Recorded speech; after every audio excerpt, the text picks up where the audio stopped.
Dans certaines maisons, l'amour compte plus que le sang ou la fortune, mais ce jour-là, ce n'était pas évident. Le millionnaire demanda à son fils de choisir une mère parmi les mannequins, mais il choisit la servante noire. Le lustre scintillait au-dessus d'eux telle une couronne de glace. Le grand hall du domaine à Deccan, bordé de dorures et de marbre poli, était silencieux, trop silencieux. Tout le monde attendait.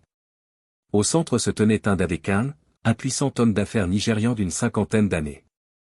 Vêtu d'un costume bleu roi impeccable, les bras derrière le dos, il avait l'air sérieux, les lèvres pincées, le regard rivé sur son fils Shima, 6 ans, un petit garçon vêtu d'un smoking miniature, serrant ses poings minuscules. À gauche et à droite de Tund se tenaient 2 femmes, toutes de noir, toutes 2 magnifiques, l'une aux cheveux lisses noirs ébène dans une robe rouge en satin, l'autre avec des boucles soyeuses et des pommettes saillantes, drapées de soie cramoisie. Des mannequins, posés, soigneusement sélectionnés. Tund regarda son fils. « C'est l'heure, dit-il.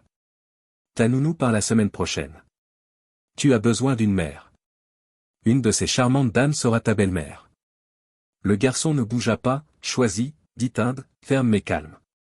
Tu es assez grand. Shima tourna lentement la tête. Derrière les mannequins, à quelques pas, se tenait Amina, la femme de chambre noire. Elle portait son habituel tablier blanc impeccable sur un chemisier noir, les cheveux soigneusement tressés, un chiffon à la main. Elle n'était pas censée être là. Elle était venue essuyer le miroir lorsqu'elle avait entendu des voix. Elle était maintenant figée, les yeux écarquillés, n'osant pas parler. Shima la regarda, puis les 2 femmes. Puis il revint à son père. « Je ne veux ni d'elle, dit-il doucement. Tund fronça les sourcils. « Pardon ?»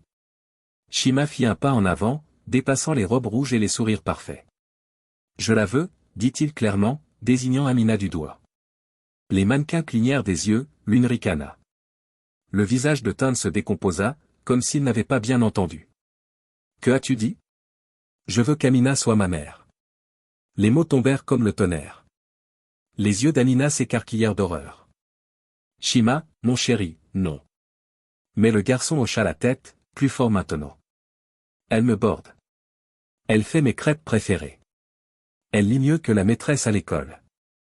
Et quand je suis malade, elle me serre dans ses bras jusqu'à ce que j'arrête de pleurer. C'est la femme de ménage, lança un mannequin. « Non, dit Shima, c'est ma mère. » Le mannequin aux cheveux lisses s'avança. « Chérie, je suis sûr qu'elle est gentille, mais elle travaille ici. »« Je m'en fiche, » hurla soudain Shima. « Elle m'aime. Tu ne connais même pas ma couleur préférée. » La femme se tut. Tund serra les dents. « Shima, ça suffit. »« Non, ce n'est pas ça, » hurla Shima. « Toi non plus, tu ne sais pas. Tu pars tous les matins avant que je me réveille.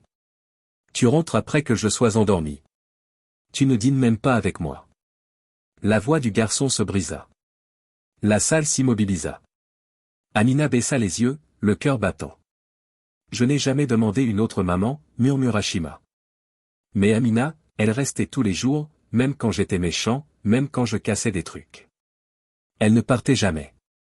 Les larmes lui montaient aux yeux. Les 2 mannequins regardèrent Tund. Mais Tund regarda Amina et, pour la première fois, la vit vraiment, pas l'uniforme. Non pas la servante, mais la femme qui était là pendant qu'il se perdait dans les réunions et les affaires. Amina tenta de reculer, tremblante. « Monsieur Deccan, je n'ai jamais, ce n'était pas. Je lui ai demandé de choisir, dit Tund d'une voix rauque, plus pour lui-même que pour quiconque. » Shima se retourna et courut vers Amina, enroulant ses bras autour de ses jambes. Elle se figea, puis se laissa lentement tomber à genoux et le serra contre elle. Pressant doucement sa tête contre son épaule, la pièce resta silencieuse. Personne ne savait quoi dire. Ni les mannequins, ni l'équipe derrière le coin, ni même Tund, car à cet instant, le pouvoir, la beauté et la richesse ne signifiaient rien. Et l'amour, un amour silencieux, constant, parlait plus fort que tout. Amina serrait Shima fort. Ses yeux clignaient rapidement, comme pour retenir des larmes qui avaient attendu des années. Ses bras entouraient le garçon avec douceur mais fermeté, comme toujours quand personne ne regardait.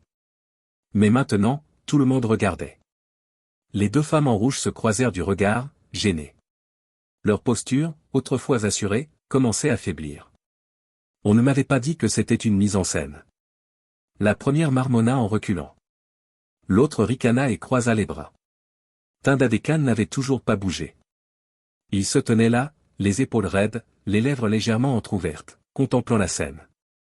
Son fils, l'héritier de la fortune des Adékan, s'accrochait à la servante comme à de l'oxygène, comme s'il allait suffoquer sans elle. Amina leva les yeux. Monsieur Adékan. Elle dit prudemment, toujours agenouillée, Shima dans les bras. Je n'ai jamais eu l'intention de faire ça. Je n'aurais jamais dépassé les bornes. Tu n'as pas dépassé les bornes. Tind l'interrompit à voix basse.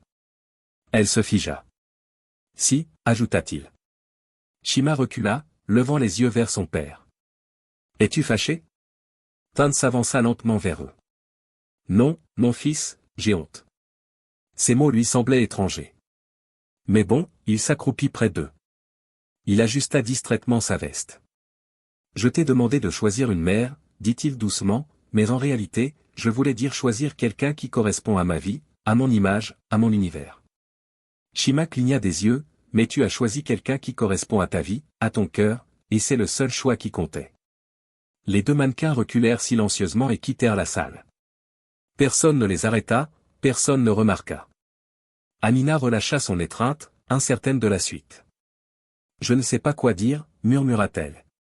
Tu l'as déjà dit, répondit Tind en jetant un coup d'œil à Shima, en l'aimant alors que je ne savais pas comment. Il baissa les yeux vers le garçon. Je n'ai pas été un bon père, hein? Shima hésita, puis secoua légèrement la tête. Tind acquiesça. Des larmes menaçaient son sang-froid. Je le mérite. Il se tourna vers Amina. Tu as fait plus pour mon fils que quiconque dans sa vie. Et tu n'as jamais demandé de reconnaissance, de crédit ou de compensation. Elle sourit faiblement. Ce n'est pas pour ça que je suis resté. Pourquoi l'as-tu fait? Sa voix était douce. Parce qu'il avait besoin de quelqu'un. Et je sais ce que c'est que de ne pas avoir personne. Ces mots le touchèrent profondément. Tind détourna le regard une longue seconde, puis expira, puis me laissa faire. Il se leva et tendit la main. Amina, veux-tu rester? Pas comme domestique, pas comme employé, mais comme membre de cette famille, comme quelqu'un avec une voix, un rôle, un titre digne de ce que tu as déjà été. Les yeux d'Amina s'écarquillèrent. Shima leva les yeux vers elle, plein d'espoir. Tu veux dire comme sa mère? Elle demanda, je veux dire, en tant que mère, si tu veux bien de nous, dit Tind. Je sais que ce n'est pas conventionnel et que c'est soudain, mais je fais confiance à ce que voit mon fils. Amina cligna des yeux, stupéfaite. Je ne sais même pas quoi dire. Tu n'as pas à décider aujourd'hui, mais je voulais que tu saches que ce foyer n'est pas un foyer sans toi. Une larme glissa sur sa joue. J'ai besoin de temps. Elle dit honnêtement, prends tout ce dont tu as besoin. Tind hocha la tête. Shima la serra de nouveau dans ses bras et murmura, s'il te plaît, dis oui un jour. Elle rit à travers ses larmes et l'embrassa sur le front. Plus tard dans la soirée, la maison redevint silencieuse. Mais ce n'était plus le même silence. Ce silence était porteur de chaleur, d'espoir, de changement. Tind passa devant la porte ouverte de la chambre de Shima et s'arrêta. À l'intérieur, Amina était assise par terre, lisant à voix haute le livre préféré de Shima. Le garçon était blotti sous sa couverture, le regard lourd, la main serrée sur la sienne. Tind resta là un moment, invisible, avant de se détourner discrètement avec un rare sourire sincère. Et pour la première fois depuis des années, il ne se sentait pas comme un homme vivant dans un manoir. Il se sentait comme un père rentrant à la maison. Si vous avez aimé cette histoire, n'oubliez pas de mettre un pouce bleu et de vous abonner pour découvrir d'autres histoires émouvantes, dramatiques et inattendues. Et dites-nous d'où vous regardez la série dans les commentaires. Nous sommes ravis de vous lire. À bientôt, restez bienveillants, curieux et continuez à regarder.